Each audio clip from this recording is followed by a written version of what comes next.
qui nous entoure dans la bonne humeur. C'est ça, Jean-François Barry. C'est l'heure de notre chronique Chronique Santé avec Émilie Pelletier-Grenier, qui est journaliste et future infirmière. Bon sang, j'ai eu de la misère à dire cette phrase-là.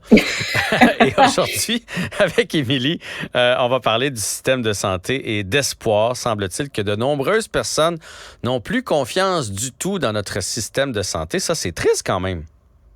Ben en fait, le fait d'avoir un système de santé publique comme on a au Québec, c'est un privilège. Puis je sais que depuis des années, on n'a pas le choix de constater que les Québécois, ils sont de plus en plus pessimistes là, par rapport à ce système de santé-là. Puis moi, la question que je me pose, c'est qui a encore confiance? Parce que le peu de personnes a réellement confiance que le système de santé peut aller mieux que ce qu'il est en ce moment. Puis si oui, si vous avez confiance, pourquoi? T'sais? Toi, Jean-François, si on te pose la question à brûle pour point, penses-tu que d'ici, je sais pas moi, un horizon de 2 ans, 3 ans, réellement, on peut voir de grandes améliorations au Québec? OK. Juste pour être certain qu'on se comprenne bien, là, c'est pas qu'on n'a pas confiance aux gens en place. Confiance que ça va s'améliorer, c'est ça que tu veux dire? Parce que moi, si je vais chez mon médecin, les infirmières, tous les gens, je les trouve hyper compétents, j'ai confiance en eux autres, là, je leur laisse mon corps et je leur fais confiance lorsqu'ils me prescrivent quelque chose. Est-ce que j'ai confiance que ça va s'améliorer? Malheureusement, non. Moi, j'ai souvent des fois le réflexe de dire hey, si on jetait tout ça à terre puis on repart à zéro. Là. Parce que j'ai l'impression qu'on en rajoute, puis là, c'est rendu trop gros, puis trop pesant. Puis malheureusement, avec les baby boomers qui sont hyper nombreux puis qui s'en vont malheureusement vers un âge avancé, qui vont avoir besoin de beaucoup de soins, on va être en carence de personnel, en carence de lits d'hôpitaux, en carence de médecins, etc., etc. Puis moi, je suis porte-parole de la Fondation de l'Hôpital Pierre-Boucher depuis 5 ans, puis ça fait partie des raisons. Parce que notre hôpital de quartier, je le dis toujours à chaque fois que j'anime un événement pour eux, on devrait en être fiers. Je veux dire, on est fiers de nos églises, on est fiers de nos écoles, notre bibliothèque, notre parc. L'hôpital, on passe notre temps à chialer après l'hôpital, mais il faut faire ce qu'on peut parce qu'on va finir par y aller tôt ou tard. Fait qu'on devrait en être fiers, on devrait s'assurer d'être bien soigné. Ça devrait être une fierté pour tout le monde. Fait que moi, c'est ma petite façon de contribuer, là. Mais il y a beaucoup de chemin à faire.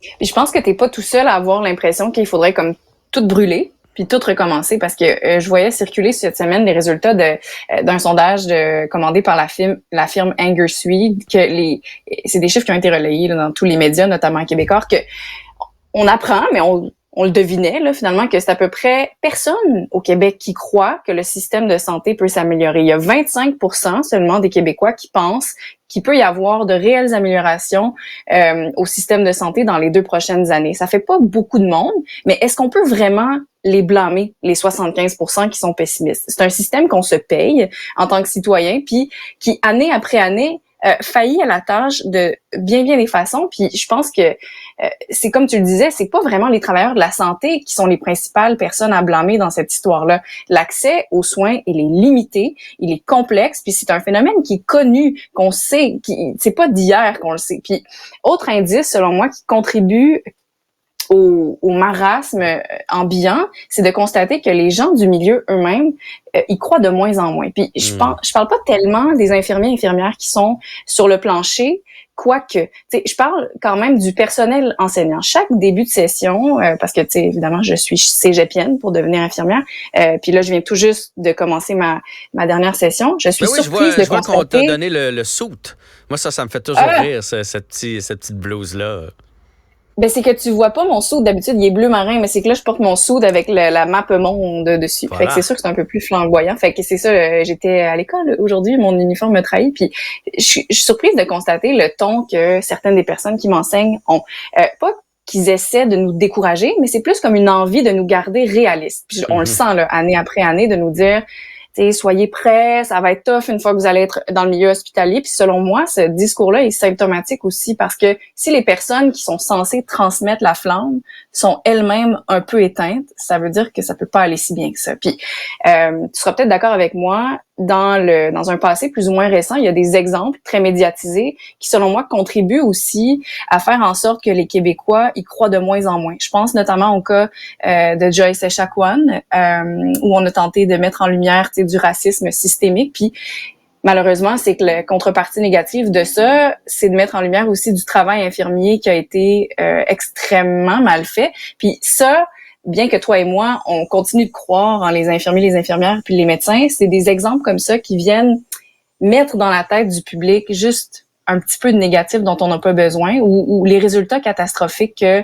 les étudiantes et les étudiants ont à l'examen de l'Ordre des infirmiers et infirmières du Québec, ça sème le doute sur la compétence infirmière aussi. Fait que oui, il y a le fait qu'on ne croit pas à l'institution elle-même, mais moi, je pense que c'est encore plus dangereux parce que ces exemples-là font en sorte que on croit aussi peut-être moins en la profession elle-même, puis ça devient vraiment, selon moi, un danger. Puis là, encore plus récemment, il y a cette fameuse réforme-là du ministre de la Santé, Christian Dubé, qu'on veut mettre en branle, le fameux projet de loi 15.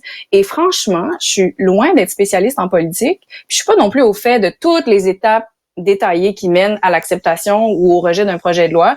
Tu sais, je sais les grandes lignes, là. Christian Dubé veut mettre 6 jours pour étudier son projet de loi qui est gros comme une Bible. Il veut que ce soit adopté d'ici Noël, puis que ce soit mis en branle d'ici le printemps 2024.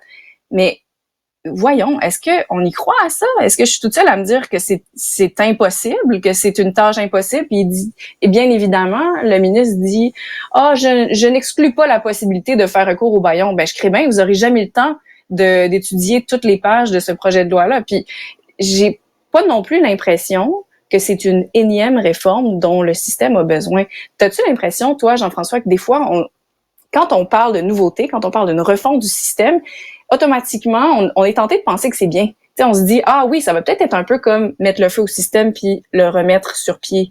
Alors qu'une réforme, c'est pas exactement ça. Puis on a la mémoire courte, là, au Québec, on en a eu une en 2015 avec Gaétan Barrette, puis on vit encore les contre-coups de cette réforme-là. Fait tu sais, on a des travailleurs de la santé qui crient haut et fort des solutions depuis des années, notamment créer des postes permanents à temps partiel parce que les infirmières, les jeunes infirmières diplômées comme moi, je vais l'être, ont plus envie de travailler à temps plein. Elles ont envie de travailler à temps partiel, surtout quand on sait qu'on va être appelé à faire beaucoup de temps supplémentaire. Ben ouais. Ça va devenir un temps plein en bout de ligne.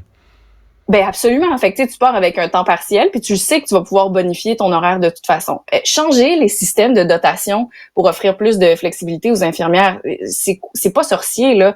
Il y en a plein. Je veux dire, il y a plein de gens qui étudient en ressources humaines, puis on va créer un nouveau système là, de grâce. Là, je peux pas croire. Il y a des cerveaux au Québec là. On a l'intelligence artificielle. En tout cas, c'est peut-être un amalgame là. Je suis peut-être une sophiste en ce moment, mais bref. Puis réduire les ratios de patients pour les infirmières, ça aussi, c'est quelque chose que les infirmières demandent depuis super longtemps. Puis c'est ça. Fait que tout est tellement long dans le processus politique, et ça aussi. Ça contribue au cynisme. Là, je sais que mon syndicat, la Fédération interprofessionnelle de la santé, rencontrait le premier ministre lundi dernier, puis ils ont dit « Ah oui, on s'est assis et le ton était fort cordial. On s'est entendu sur certaines patentes, puis peut-être que d'ici quelques semaines de ça, on va être capable de faire avancer la discussion. » Je sais pas. Moi, je continue d'être sceptique, puis de pas comprendre comment ça se peut que tout soit aussi long, surtout quand on sait que ça fait aussi longtemps qu'on en a besoin. Fait que, en tout cas, j'espère ne pas contribuer au cynisme ambiant avec ce dont on parle aujourd'hui. Moi, j'espère juste qu'il y a des politiciens qui écoutent ce que je dis ou ce que d'autres jeunes infirmières disent pour se nourrir un peu de ça, puis mettre de l'eau au moulin, là, s'il vous plaît. Est-ce qu'on peut avancer un peu plus vite? Parce que c'est maintenant que le système a besoin d'être revu, là. Pas d'ici le printemps 2024, certainement, là. Écoute, entièrement d'accord avec toi. J'espère. Moi, je suis de ceux qui pensent qu'on devrait toujours consulter les gens sur le plancher. C'est eux autres qui ont les solutions, parce que c'est eux autres qui y vivent. C'est pas les gens dans les bureaux, c'est pas les ministres qui peuvent faire. Ouais, d'après moi, si on faisait ça de même, mais quand est-ce que t'as fait un chiffre à l'hôpital? Jamais. Donc, fais-moi pas croire que tu peux régler tout ça.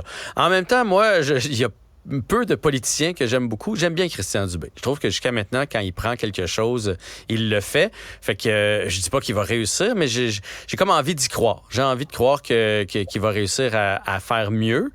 Régler le problème en entier là, d'ici Noël, non. À faire mieux, à mettre des choses en place, à s'en aller dans la bonne direction, j'espère. J'espère aussi que les syndicats, même s'ils sont là pour vous protéger, puis moi, les infirmières ont toute ma gratitude, puis je veux qu'ils soient bien rémunérés, bien traités, tout ça. J'espère que les autres aussi vont marcher main dans la main. Tu sais, je pense que là, il faut arrêter de tirer la couverte chacun de notre côté. Là. On est un peu comme on en a parlé aujourd'hui dans le monde de l'éducation. On est devant une falaise, là. Puis là, si on ne règle pas le problème, on va tomber dedans. Là. Fait que là, à un moment donné, il faut arrêter de tirer la couverte, puis il faut faire ce qu'il y a de mieux pour notre système de santé, pour les gens qui vont en avoir besoin, pour les gens qui travaillent dedans.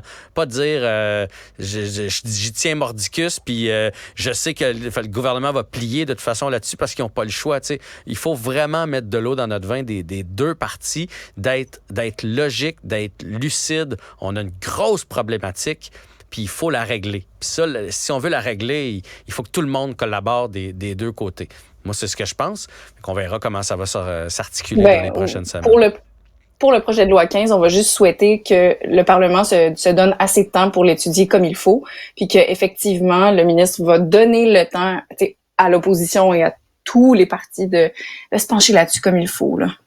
Mais se pencher pour être...